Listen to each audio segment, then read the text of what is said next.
Jain alpha के छात्र अब सिर्फ क्लासरूम तक सीमित नहीं है, बल्कि अपनी बात और अपने अधिकारों को लेकर वो मुखर भी हो रहे हैं। यूपी के कई जिलों में छात्रों का प्रदर्शन इसी बदलती तस्वीर का संकेत है। छात्र व्यवस्थाओं की बदहाली को लेकर और सहूलियतों से जुड़ी जो शिकायतें हैं उनको लेकर सड़कों पर आ रहे हैं। एक तरफ छात्र अपनी समस्याओं को लेकर सड़कों पर हैं, तो दूसरी तरफ स्कूलों में मीडिया कवरेज पर बैन लगा दिया गया है। सवाल यह है कि अगर व्यवस्थाओं में कमी है तो उसकी तस्वीर सामने आने से रोकने के बजाय उसे दुरुस्त करने की कोशिश क्यों नहीं की जा रही। इस बीच योगी सरकार ने छात्रों से संवाद करने, उनकी समस्याएं सीधे सुनने और उनके सॉल्यूशन करने के लिए अधिकारियों को निर्देश दिए हैं। मुख्यमंत्री ने कहा है कि छात्रों के साथ लाठी से नहीं बल्कि संवाद से बात बनेगी। उनकी जितनी शिकायतें हैं क्लासरूम में जो व्यवस्थाएं हैं उनसे जुड़ी, इमारतों से जुड़ी, सड़कों से जुड़ी, ऐसे छात्रों से बातचीत की जाए, अधिकारी जाए और ख़ासतौर पर जो यूथ अधिकारी हैं वो उनसे कम्युनिकेट करें, उन्हें अपनी बात समझाएं, उनकी बात सुने और उसके हिसाब से उनको रेक्टिफाई किया जाए। जैन अल्फा के जो प्रोटेस्ट हो रहे हैं उसको लेकर प्रशासन एकदम सतर्क है। मुख्यमंत्री के निर्देश के बाद मुख्य सचिव की ओर से आदेश जारी किए गए हैं। सभी मंडलायुक्त, सभी जिलाधिकारियों को आदेश जारी किए गए हैं कि जहां भी इस तरह की शिकायतें आ रही हैं उस पर पैनी नज़र रखी जाए। अधिकारी फौरन मौके पर पहुंचे, अगर कहीं कोई समस्या है तो उसके समाधान की कोशिशें तेज की जाएं। तो किसी भी स्तर पर अगर कोई जैन जी नाराज है, अगर कोई जैन जी अल्फा व्यवस्थाओं में खामियों को लेकर सड़कों पर है तो उसका तुरंत समाधान किया जाए। सरकार एक्टिव हो गई है, लेकिन इस बीच सरकारी स्कूलों के हालातों पर प्रतिबंध भी है। अगर कोई हालत दिखाएगा, उसकी कवरेज करेगा तो कैमरा सरकारी स्कूलों के भीतर ले जाने की इजाज़त किसी को नहीं होगी। और कई जिलों ने इस बाबत बीएसए के माध्यम से निर्देश भी जारी कर दिए हैं।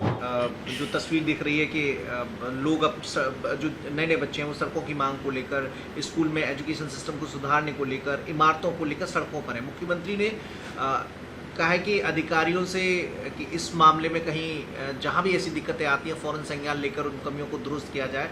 एसओपी भी बनाने जा रही है स्टेट गवर्नमेंट, यूथ पॉलिसी ला रही है जिससे युवाओं पर लाठी चार्ज न करके उनसे संवाद के रास्ते से उनकी बात को सुना जाए और जो भी बेहतर समाधान हो वो दिया जाए। तो आप लोग जो सवाल उठाते थे छात्रों से दूरी का, वो सरकार मानते हुए अब उस पर आगे तो बढ़ ही रही है।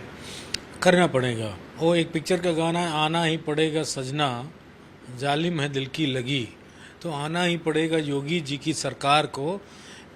जैन अल्फा आ गया है सड़क पर। हम निश्चित तौर पे सब पूरी तरीके से इसी पे बात होगी। समाजवादी पार्टी एक बड़ा डिस्कोर्स चाहती थी और वो ये था कि समाजवादी पार्टी शिक्षा, स्वास्थ्य और सुरक्षा पे इस सरकार का ध्यान आकर्षित कराना चाहती थी।